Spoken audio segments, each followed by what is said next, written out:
कहानी की शुरुआत साइबेरिया के सब आर्टिक रीजन से होती है। यह इलाका काफी सुनसान होता है और वहाँ चारों तरफ बर्फ ही बर्फ फैली होती है। सवा नाम की एक औरत बताती है, जब मेरा जन्म हुआ था तब एक शमैन ने कहा था कि यह लड़की श्रापित है और वह जिसकी भी देखभाल करेगी उसे नुकसान पहुंचाएगी। और यह बात साइबा को भी सच लगती है। साइबा अपनी बेटी जिसका नाम अंजा है उसके साथ सब आर्टिक क्षेत्र में कैंप लगाकर रह रही है। यहाँ उनके सिवा और कोई नहीं रहता क्योंकि इस इलाके पर रूसी सैनिकों का कब्जा होता है। साइबा पहले अपने कबीले के लोगों के साथ रहती थी पर किसी कारण वह अपनी बेटी के साथ एक दूर इलाके में आ गई और समय समय पर यह लोग अपना कैंप बदलते रहते हैं ताकि रूसी सैनिकों के हाथ ना लगे। यहाँ के ठंड और बर्फीले माहौल में जिंदा रहना बेहद मुश्किल होता है। खाने के लिए उन्हें हर दिन संघर्ष करना पड़ता है। अंजन ने अपना पूरा जीवन अब तक ऐसे ही जिया है, लेकिन वह बाहर की दुनिया के लोगों से मिलना चाहती है। उन्होंने कुछ कुत्ते भी पाल रखे हैं ताकि शिकार में मदद मिल सके, पर उनमें से एक कुत्ता बीमार पड़ गया होता है। इसलिए साइबा उस कुत्ते को दर्द से मुक्त करने के लिए उसका गला काटकर मार देती है। इसके बाद साइबा और अंजन अपना सामान लेकर बोट से नई जगह ठहरने की तलाश में निकलते हैं। उन्हें आगे जाकर कुछ रूसी सैनिक दिखाई देते हैं जहां रेलवे ट्रैक पर निर्माण का काम चल रहा होता है। साइबा और अंजन उन्हें देखकर बहुत डर जाती है। उनकी किस्मत अच्छी होती है, रूसी सैनिक उन्हें नहीं देख पाते और दोनों वहां से जल्दी से निकल जाते हैं। काफी देर तक सफर करने के बाद वह एक ऐसे इलाके में पहुंचते हैं जहां उन्हें कोई ढूंढ नहीं सकता। उनके लिए यह जगह एकदम उपयुक्त होती है। इस जगह को आर्कटिक टुंड्रा कहा जाता है। अब वह दोनों यहीं रहने का फैसला करते हैं और अपना टेंट लगाते हैं। फिर वह दोनों टेंट के अंदर सोने चले जाते हैं, पर साइबा को नींद नहीं आती और वह अपने पास रखे हुए भेड़िए के पंजे को देखकर अपने पास्ट को याद करने लगती है। साइबा पहले अपने कबीले के लोगों के साथ रहती थी, पर कबीले के लोगों को लगता था कि साइबा श्रापित है और अगर वह उनके साथ रही तो उनके साथ कुछ बुरा होगा। इसलिए साइबा को गांव से निकाल दिया गया। साइबा जब जंगल में भटक रही होती है तब उसकी मुलाकात एक रेनायर जनजाति के आदमी से होती है। वह आदमी साइबा को अपने कबीले में शामिल होने को कहता है। साइबा उसकी बात मानकर उसके साथ चली जाती है और उसके साथ रहने लगती है। जल्द ही दोनों एक दूसरे से प्यार करने लगते हैं। कुछ समय बाद वह आदमी साइबा को यही भेड़िए का पंजा देता है। उसी समय साइबा को प्रेजेंट में शमैन की बात याद आती है, जिससे वह प्यार करेगी या ख्याल रखेगी वह बर्बाद हो जाएगा। ये सोचकर साइबा डर जाती है। अगले दिन जब साइबा अपने कुत्ते के साथ शिकार की तलाश में जाती है तब उसे एक आदमी दिखता है जो बुरी तरह से घायल होता है। वह लगभग बर्फ से जम गया होता है और भूख से मर रहा होता है। वह अचानक गिरकर बेहोश हो जाता है। साइबा अपने हाथ में हथियार लेकर उस आदमी के पास जाती है और उसे बेहोश देखकर उसका सामान चुराने लगती है, पर वह आदमी होश में आ जाता है और उससे मदद मांगता है। साइबा सोचती है कि उसे इस आदमी को मार देना चाहिए, पर उसे उस पर तरस आ जाता है और वह उसे अपने टेंट में ले आती है, पर वह आदमी फिर से बेहोश हो जाता है। साइबा उसकी चोटों का इलाज करती है और उसकी देखभाल करती है। फिर साइबा उस आदमी का सामान चेक करने लगती है, जिसमें उसे एक मैप और एक रेडियो मिलता है। कुछ देर के बाद जब अंजा वहां आती है तो वह उस आदमी को देखकर हैरान रह जाती है और साइबा से पूछती है कि आदमी कौन है। इस पर साइबा बताती है, मुझे नहीं पता यह कौन है। जब मैं शिकार पर गई तब यह मेरे सामने घायल हालत में गिर पड़ा और बेहोश हो गया था। अगर मैं इसे लेकर नहीं आती तो यह मर जाता। कुछ देर के बाद जब उस आदमी को होश आता है तब वह अपना नाम लोकी बताता है। अंजा उसे कहती है कि तुम बहुत खुशनसीब हो कि तुम्हें साइबा ने बचा लिया, क्योंकि हम किसी पर भी जल्दी भरोसा नहीं करते हैं। रात में अंजा लोकी को सूप बनाकर देती है। उसका ध्यान लगातार लोकी पर ही लगा रहता है क्योंकि उसने पहली बार किसी लड़के को इतने पास से देखा था।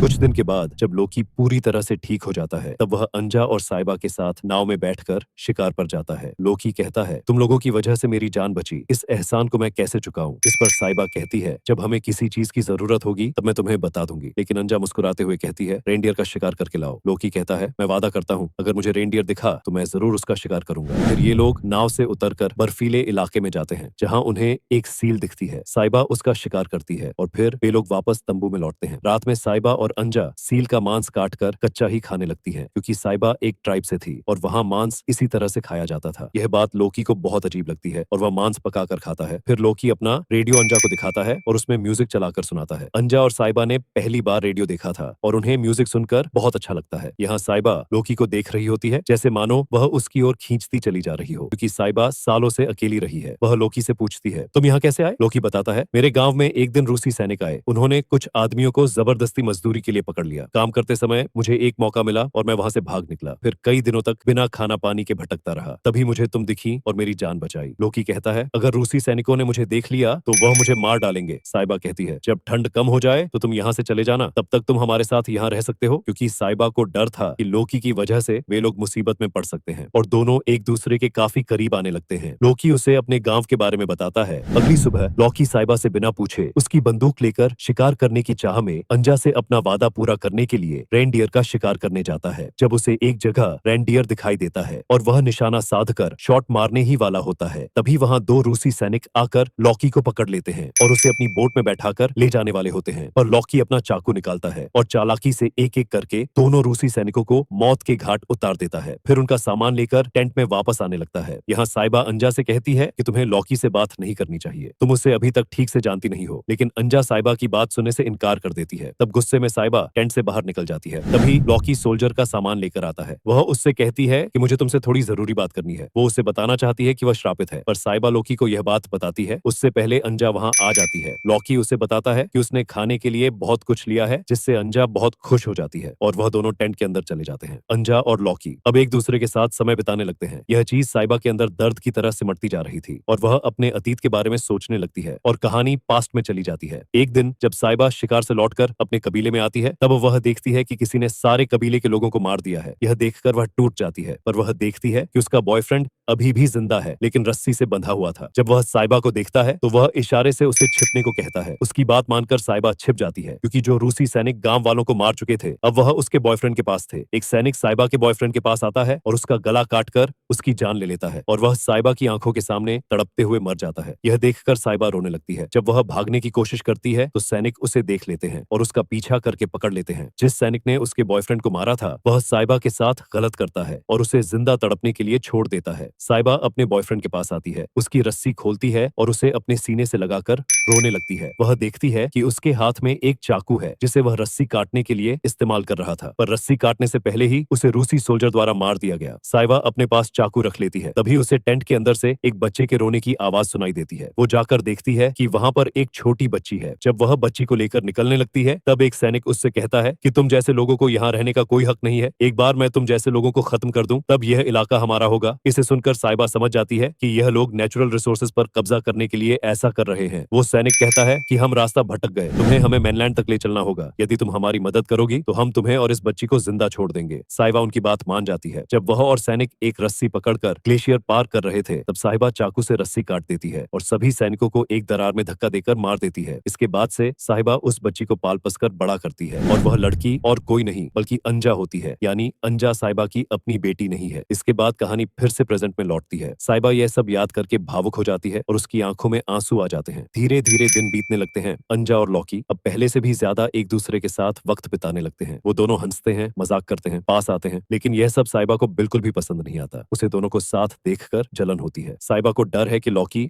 उससे अंजा को छीन लेगा। एक दिन लॉकी अंजा से पूछता है, तुम और साहिबा यहाँ अकेले क्यों रहते हो? इस पर अंजा कहती है साहिबा को लोगों के साथ रहना पसंद नहीं है, शायद उसे किसी चीज से डर लगता है और रूसी सैनिकों के कारण भी हम हमेशा एक जगह से दूसरी जगह बदलते रहते हैं। रात में जब अंजा और लॉकी आपस में बात कर रहे होते हैं तो साहिबा को यह सहन नहीं होता। वह चुपचाप अपनी बंदूक उठाती है और शिकार करने निकल जाती है। उसके जाने के बाद अंजा और लॉकी बहुत खुश होते हैं और दोनों इंटीमेट हो जाते हैं। अगले दिन लॉकी शिकार पर जाता है। उसे एक रेनडियर दिखता है और वह उसका सफलतापूर्वक शिकार कर लेता है, जिससे वह अंजा से किया वादा निभा लेता है। अंजा और साहिबा यह देखकर खुश हो जाती है। कुछ महीने इसी तरह बीत जाते हैं। अंजा और लॉकी का प्यार और गहरा होता जाता है। वह दोनों एक दूसरे के साथ बहुत खुश होते हैं और अंजा गर्भवती हो जाती है। लॉकी और अंजा फैसला करते हैं कि वह इस जगह को छोड़कर इंसानी दुनिया में जाएंगे और अपना परिवार शुरू करेंगे। अंजा एक दिन साहिबा से कहती है कि मैं प्रेग्नेंट हूँ, मैं अपने बच्चे को एक बेहतर जिंदगी देना चाहती हूँ, इसलिए लॉकी और मैं यहाँ से जा रहे हैं। यह सुनकर साहिबा चौंक जाती है। वो कहती है कि तुम इतना बड़ा फैसला क्यों ले रही हो? तुम लॉकी को ठीक से जानती भी नहीं हो। अंजा कहती है उसने अपने बारे में मुझे सब कुछ बता दिया है, लेकिन साहिबा को यह सुनकर गहरा दुख होता है। अब साहिबा पूरी तरह से अकेली पड़ जाती है। वह अंजा से बात करना भी बंद कर देती है। अंजा और लॉकी यहाँ से निकलने की तैयारी में लग जाते हैं, लेकिन साहिबा को उदास देखकर अंजा उससे पूछती है, क्या तुम भी हमारे साथ चलना चाहोगी? इस पर साहिबा कोई जवाब नहीं देती। रात में लॉकी शिकार पर चला जाता है। तभी साहिबा अंजा से कहती है कि आओ मैं तुम्हारे बालों में कंघी करूं और छोटी बना दूं। अंजा उसके पास आती है और साहिबा उसके बालों में कंघी करती है, छोटी बनाती है और अचानक चालाकी से उसी छोटी से उसका गला घोट के उसे मार डालती है। यह सब करने के बाद साहिबा के चेहरे पर कोई पछतावा नहीं होता है, क्योंकि उसे अंजा से नफरत हो गई थी, क्योंकि वह दिखने में सुंदर और जवान है और लॉकी अंजा की वजह से उसकी ओर देखता भी नहीं था। साहिबा काफी सालों से अकेली थी। जब उसने लॉकी को देखा तब उसे लगा कि लॉकी के साथ वह एक नई शुरुआत करेगी, पर जब उसे यह एहसास हुआ कि लॉकी उसे नहीं बल्कि अंजा को चाहता है और यहाँ से वह दोनों जाने वाले हैं, जिससे वह अकेली पड़ जाएगी, तो साहिबा के अंदर ईर्ष्या, गुस्सा और डर एक साथ उमड़ पड़ते हैं और उसका मानसिक संतुलन पूरी तरह से टूट जाता है, जिस वजह से उसने यह कदम उठाया। फिर साहिबा चाकू की मदद से अंजा के चेहरे की खाल उतारती है और उसे मास्क की तरह अपने चेहरे पर चिपका लेती है। वो अंजा के कपड़े पहनकर उसकी तरह रेडी होती है। उसे लगता है कि वो अंजा की तरह दिखेगी तो लॉकी तभी उसे प्यार करने लगेगा। लेकिन जब लॉकी वापस आता है तो वह साइबा को अंजा समझ बैठता है और उसके साथ संबंध बना लेता है। साइबा कोशिश करती है कि लॉकी को सच पता ना चले। वो कहती है मैं तुम्हें बहुत पसंद करती हूँ, और उसकी आवाज सुनकर लॉकी को शक होता है। वह उसका चेहरा ध्यान से देखता है, स्किन को छूता है और उसे समझ आता है कि यह अंजा नहीं बल्कि साइबा है, और साइबा ने अंजा को मार डाला है। भयभीत होकर लॉकी टेंट से बाहर निकलकर वहां से भाग जाता है और साइबा टेंट के अंदर बैठी रोती रहती है। यह दिखाता है कि जब कोई इंसान अकेलेपन और अस्वीकार की हद तक पहुंच जाता है तो वह किस हद तक पागल हो सकता है। और इसी के साथ यह मूवी खत्म हो जाती है।